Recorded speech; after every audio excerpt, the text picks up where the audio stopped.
Here's just a little teaser for you, and it's been fun and it's been crazy. It was on the new heaven and the new earth. For the first heaven and the first earth are passed away, and there's no more sea. That is what John saw, right? Folks, do you realize what that really means? And I mean, I know what we get told, that, there's going to be, it's a new heaven, a new earth. Supposedly, I guess, greener pastures and bluer skies and that kind of thing. And there's no more sea. Do you know what science tells us regarding there being no more sea? See, this is why I had to turn to science, because of what I was reading, what you could read. And if you have the graph, you understand some of the stuff. Little teasers. Okay. Let me give you an example of something. In fact, by the way, guys, if you don't have the graph, don't even bother getting this book. I say this repeatedly. Do not read this book if you don't have the graph. You're wasting your time, because I'm continually making references to the graph, assuming you understand the graph. The second trumpet, what is that? That's the sea, a third of the sea turning to blood, correct? Right? A third of the life that's inside the sea dies. Third part of the ships are destroys. There is teaching out there, and it's happening right now, that had been saying that the Canary Islands were responsible for the sea turning to blood. You've heard this, right? Okay? And the Canary Islands are going off right now. It's not the Canary Islands. I've told you, if you've watched the series, in fact, I'll put that up there for you real quick. You know what it is. Okay? It's oil. It's military. It's a military strike. And I'm going to say it happens in the Gulf of Mexico. I'm not getting into that. The point is, I'm going to show you something how you can rationalize this out. If you understand that a third of the sea turns to blood, second trumpet, then you get yourself to the third trumpet, which there's a teaching out there, and some of you have even bought into. I'm going to give you a little teaser here. I'm going to show you right now. Folks, there will never be a meteor hitting while we're here, while the church is here, the planet. Okay, we're not here if that ever does happen. And I'll tell you this, whether it happens or not is irrelevant. The third trumpet is not a meteorite.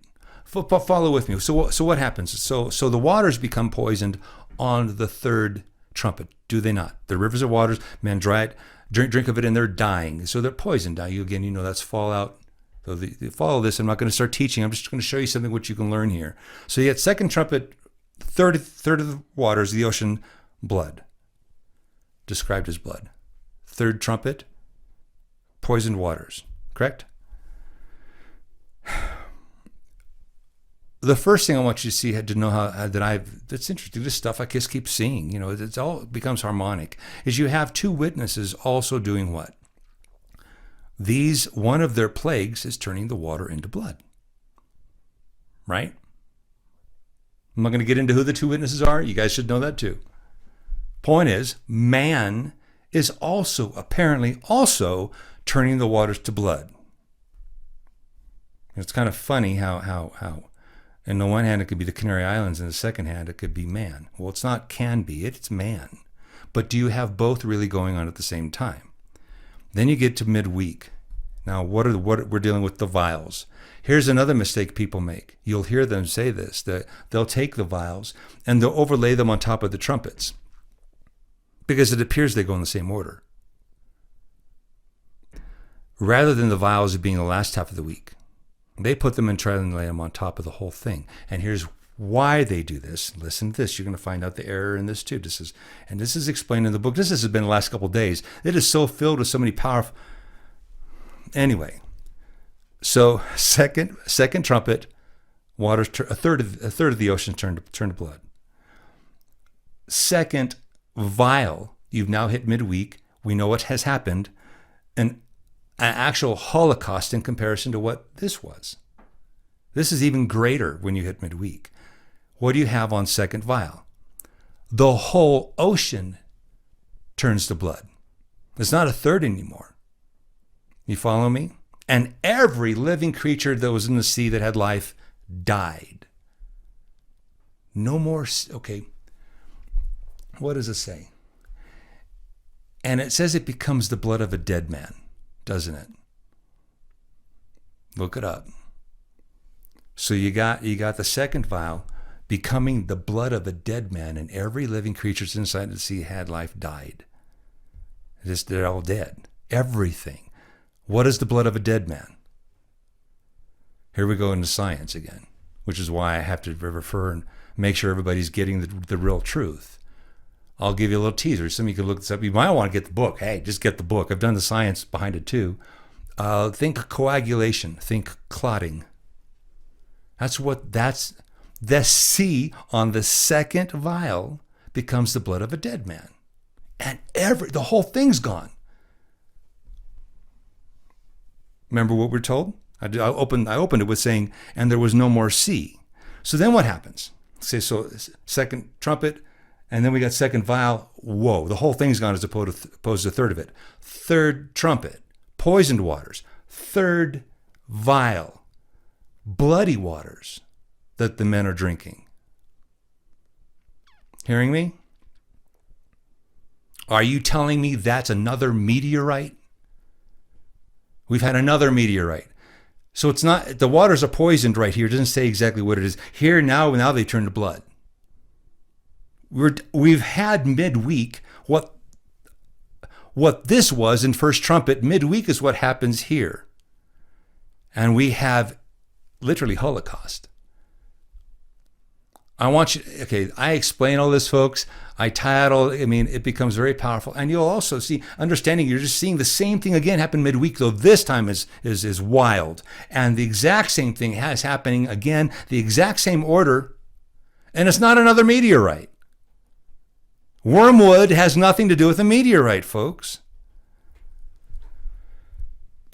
There's a whole lot more to this that I'm loving, but it's becoming exhausting. But I'm enjoying it, and I'm going to tell you, folks, your world is going to be what your perceptions may be via mainstream or whatever else you've listened to is really going to change. You're going to find out this new heaven and this new earth, and no more sea. You know what research tells us, scientific? Then everybody's guessing, but this is about the best they can come up with. We're going to be talking temperatures of about 150 degrees on average. Not immediately, not the first day, but you eliminate the oceans, it will eventually kick in. Fires will kick in. In fact, if you notice, you'd be reading about the vials, what's happening to the planet. What's the fourth vial? Men are being scorched with great heat and fire.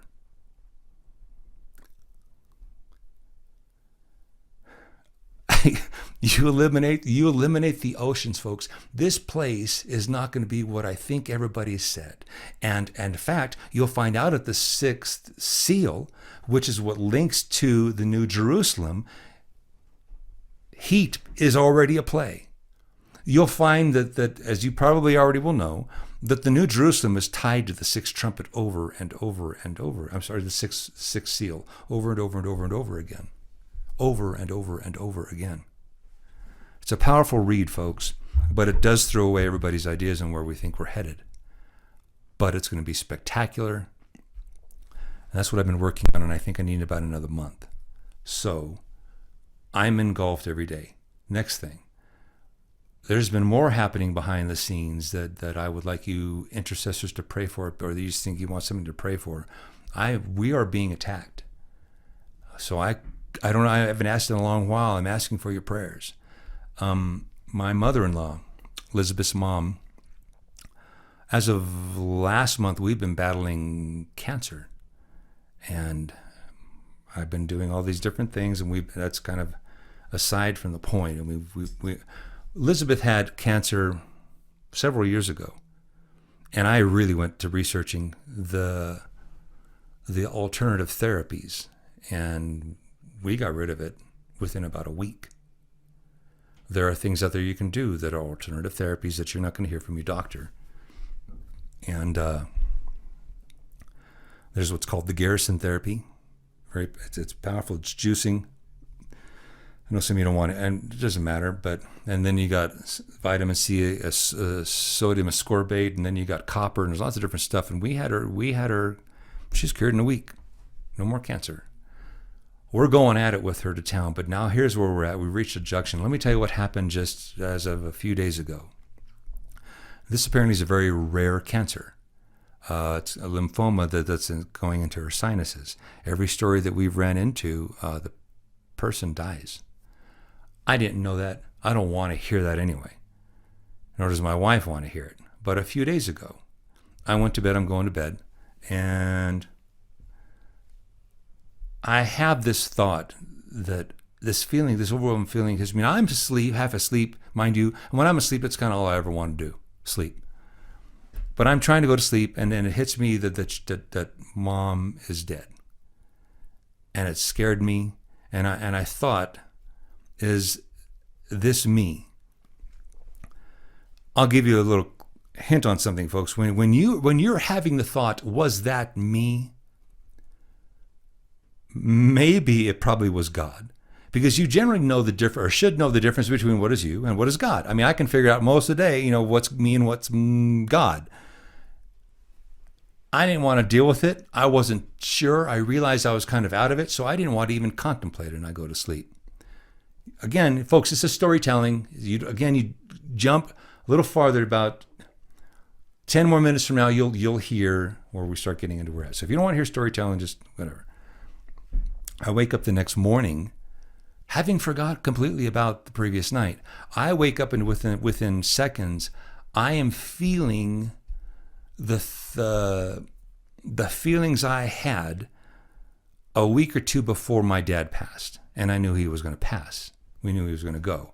Those feelings are hitting me so powerful, wave after wave of that feeling. And I'm down on my knees, and I'm very careful because I don't want to cry here, but I couldn't function. I'm on my knees by the side of the bed, can't get dressed, and I'm just like out of it, and I'm feeling that. And I knew it wasn't me anymore. And I knew that. Had enough experiences. And for the next hour or so, I'm just out of it. I can't do nothing, can't function, because God keeps throwing this on top of me. And I don't know, it was about... Elizabeth is in Denver right now with her mom because of what's been going on and the doctor appointments and stuff like that, and we're trying to get her better. She woke up into the same thing, though she didn't have a reason. She's never lost a parent. She didn't know what she's feeling. Elizabeth is very gifted, but she doesn't understand her gifts yet. She needs to be more fine-tuned in them, and that comes through prayer. I'm not talking to my wife, I'm just telling you guys. It comes through prayer. You want to be more refined, as the gifts function, the more you pray, you'll learn what's going on. I knew what was going on. She didn't, and she's freaking out. She knows something horrible is on the horizon. She knows it's just horrible. That was basically what, and I messaged her. I said, you need to call me. And she called me, and she's crying, and I explained what's happening. We've never both woke up at the same time. So I tried to explain that to her because she couldn't figure it out. She wasn't having a reason by it. I wanted her to explain it. I said, and I'm giving you two reasons here. You can do this. You can either say, you woke up feeling me. And what do I mean by that? There are people that are soulmates, folks, or attached. If you're semi-spiritual or you understand this, if somebody, your other half, is out there, if something was to go wrong, you'd know. You'd sense something was wrong, right? You'd feel it. You'd know. I don't know how to explain that one either, other than something's going on out there. And it should be something bad is going on out there, and you'll feel it. I said either A, you were feeling me freaking out and I wasn't hearing right. You were just feeling me freak out. Or B, we both woke up into the Holy Ghost. And I understand what was happening with me. And here's what's going to happen. And I told her that based on the way I felt, we got about less than a month, I'd say probably 3 weeks, 2 weeks. Your mom's not here. And here's what happened then. We found out, as she talked later on in the day, she got back to me. Cynthia, her sister, went through the same thing. I found out at the very end of the day. She woke up in the middle of the night feeling bad. She woke up into feeling horrible. Her words were, it's grim. I don't know what's happening. It's grim. And it happened it got less and less as the day went on. I told the wife at the end, I said, well, if you now got Cynthia involved in it, Cynthia wasn't feeling me. This is God. Her mom is not saved. I said, I've never seen anything like this. I know you could know somebody's going to pass. I got some stories. You'll know they're going to pass. What has happened here, as I tried to explain to Elizabeth, God is actually telling us ahead of time, your mom is going to pass, because she's gone as far as, that's all I kept feeling, that it's final. God is stopping to tell one or two things. Either you pray this away, and I don't think you can. I hope I'm wrong on this part. But what I feel is she's gone. But so it's either that, and we better pray at it, and I have been, and obviously I'm asking for your guys' prayers. Or two, and this is something I've never seen, God is telling us ahead of time, because Cynthia, she's saved, but and her husband, I guess, best as that's the only people in the whole family that are saved. My wife and I, my immediate family, Cynthia and her husband. That's it. The rest of the family is not saved, and including mom. What God is doing here is stopping, telling us ahead of time, she's going to go, you need to get her saved. So right now, her mom needs to get saved, and there's a window.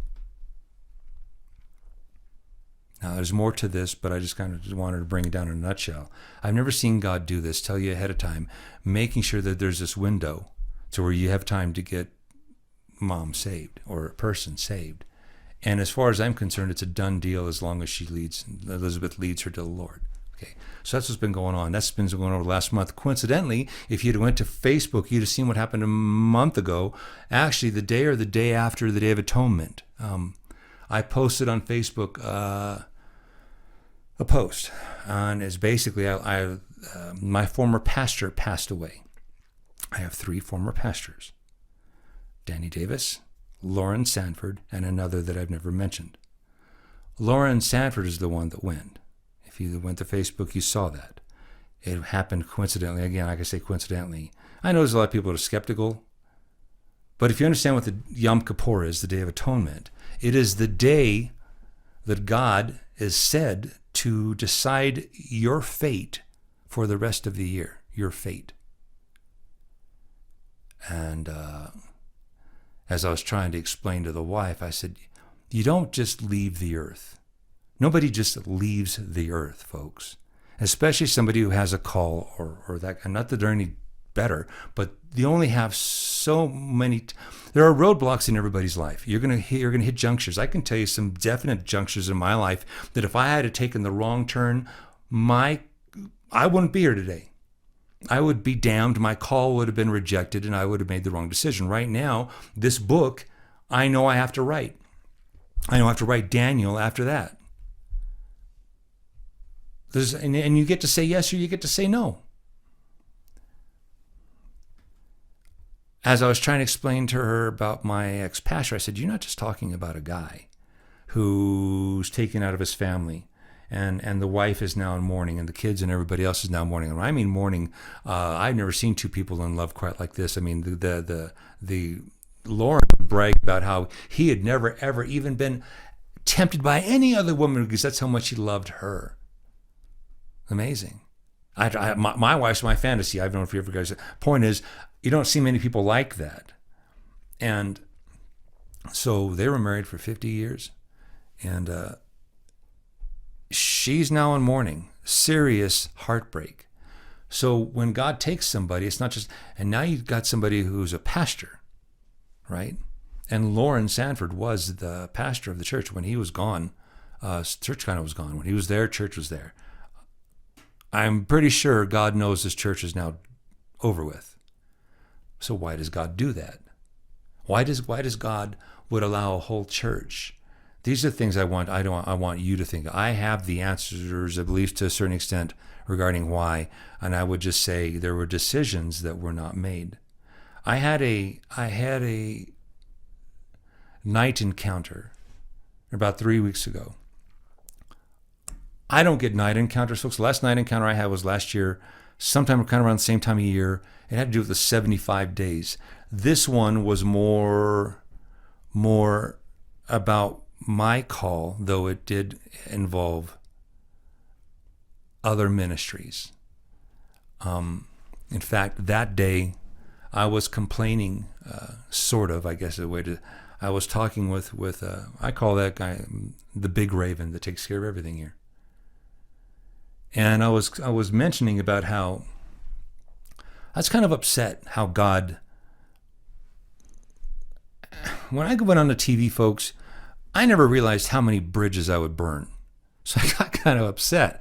I'm going to tell you, folks, if you're given something, you don't really have a choice, So I go on to TV expecting everybody, look at this, look at the 7 trumpets, look what they really are. That's really the graph. It's the 7 years right there, and going on and on.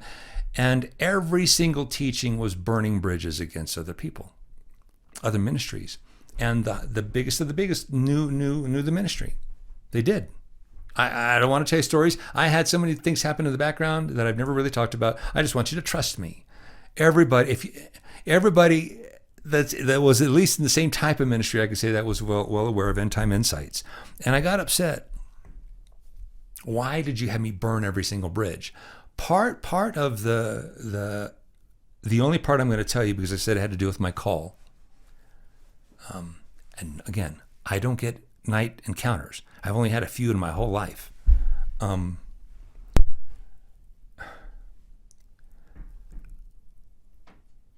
bickering with God. He should never have told me. He shouldn't have given me these messages, and realizing every single message I was giving was going against everybody else. And a part of the night encounters, I started to say, there's a sifting going on this year, folks. A sifting. It's happening right now in front of you, and many of you are unaware that it's happening.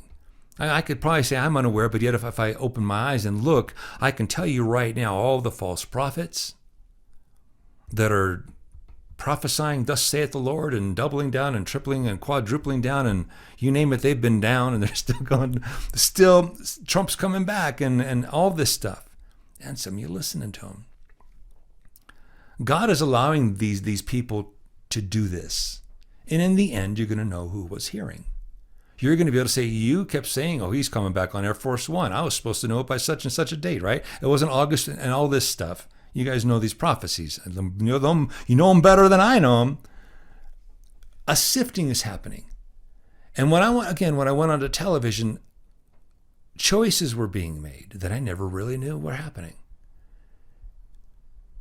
And the period we're in right now, I'd call it a valley of decision. And again, fate is being decided. Can you imagine what happened? We just had people thought I was changing my mind because I didn't do another video. The last video I did, I tried to explain, was the dress rehearsal. It happened perfectly, folks, under the Biden administration of what is going to happen to Israel. And when it happens to Israel, which I'm going to show you a video in a second, do you know how many people are going to be scorned?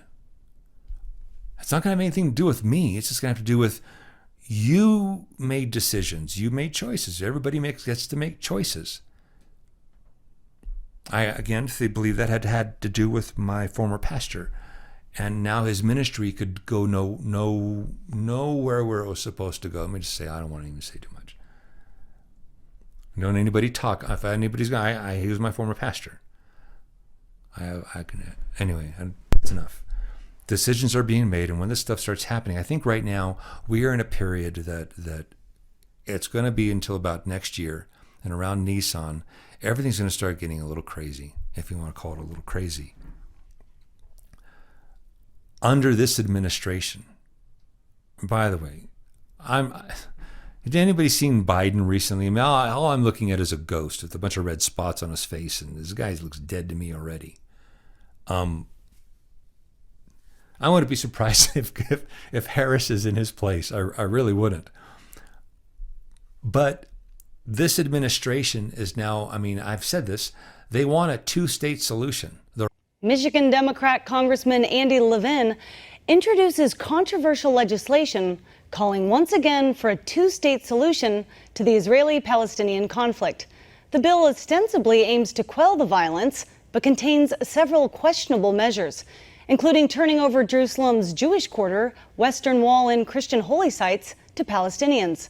It also declares that the West Bank, East Jerusalem, and the Gaza Strip are occupied territories, implies that the occupation is illegal, and lays the blame squarely on Israel. Of course, Biden is on board with the plan, only reinforcing the fact it's a bad idea. The United States to Israel's security is without question. And our support for an independent Jewish state is unequivocal. But I continue to believe that a two-state solution is the best way to ensure Israel's future as a Jewish democratic state, living in peace alongside a viable, sovereign, and democratic Palestinian state.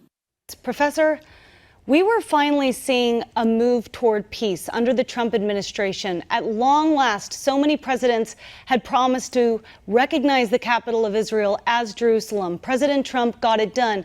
You talk about recognizing the Golan Heights. These were such big efforts that the Trump administration made. Is this reversal simply driven by Trump hate? I think in part. Look, I am a liberal Democrat, but I was honored to work with the Trump administration, to work in the White House, helping with the recognition of Jerusalem, the peace plan, the Abraham Accords. They were great steps toward peace. The Levin bill is based on historic lies and basically accepts the absurd notion that President Obama tried to impose in the last days of his administration, just out of an attempt to get vengeance against Prime Minister Netanyahu. And then in terms of Jerusalem was always disputed territory. It was illegally occupied by Jordan between 1948 and 1967, and then liberated by Israel.